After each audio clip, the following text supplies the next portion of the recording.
When I was 6 years old, I made the worst trade deal in human history.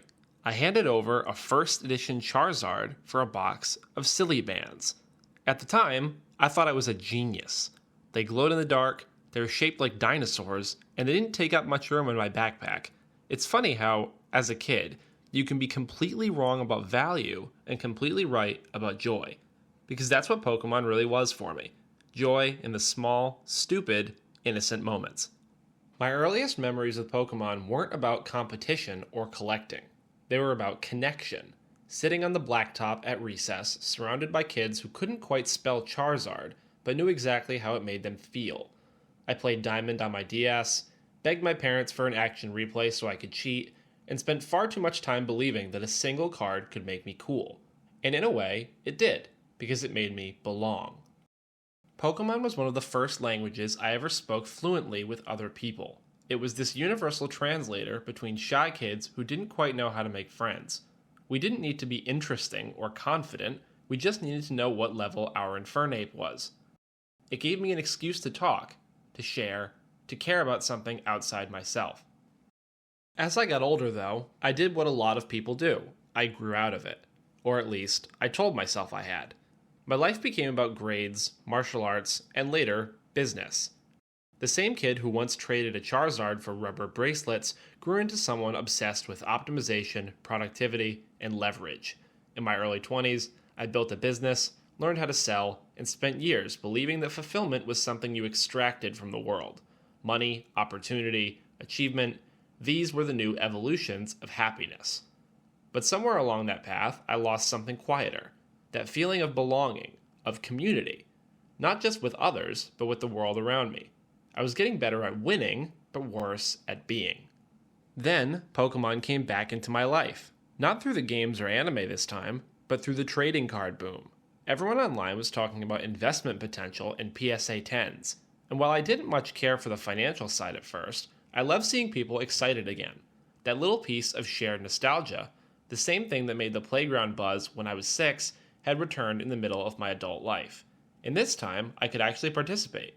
I started collecting again, going to shows, talking to vendors, and what surprised me most was how human it all felt. In the middle of the convention halls filled with shiny cardboard, I found people who were genuinely kind, people who remembered your name, asked how you were doing, and handed out free cards to kids just starting their collections. How's it going? Here, I have a free card if you'd like one. I only have 3 left, but you can pick if you'd like. There you go. There's a kind of generosity that exists in hobbies like this. A quiet, unspoken rule that says, if you love something, you share it. That's charity, not in the tax-deductible sense, but in the human one. It's funny, because I don't ever think I've been a good hobbyist. I'm too soft in negotiations, too sentimental to sell, and too easily talked into trades that don't make sense. But that's okay. You don't have to be good at a hobby to belong in it. That's the beauty of something like Pokemon. It gives you permission to just enjoy. In a world where every pastime has become a side hustle or a competition, that's rare.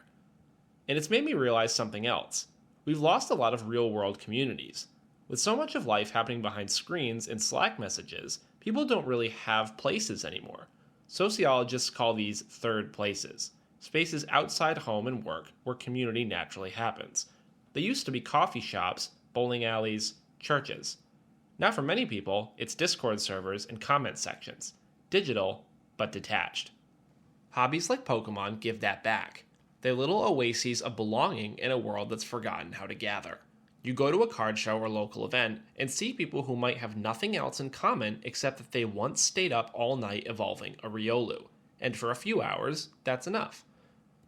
There's something psychologically powerful about that.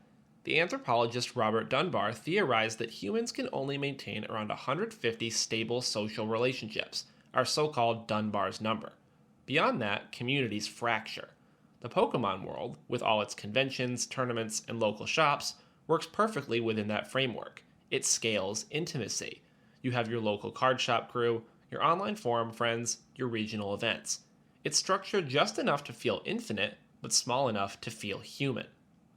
And maybe that's why it's lasted so long, because Pokemon doesn't just teach you about creatures, it teaches you about people, about patience, curiosity, and empathy. It shows that even the quietest kid can have something powerful to share, and that kindness scales better than competitiveness ever will.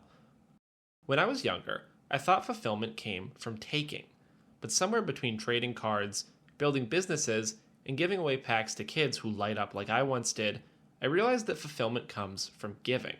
You don't need to donate millions or start a foundation. You just need to participate in small acts that make the world a little softer. Give someone a card. Ask them about their favorite Pokemon. Let them talk. Listen. Those tiny exchanges are the real rare pulls. I think that's the real lesson Pokemon taught me about community. That joy doesn't need to be optimized and belonging doesn't need to be earned. It just needs to be shared. Because at the end of the day, this world, our world, isn't that different from the one in the games. It's full of strange creatures trying to find their place, wandering around in the tall grass, hoping someone out there wants to trade. Maybe that's all community really is.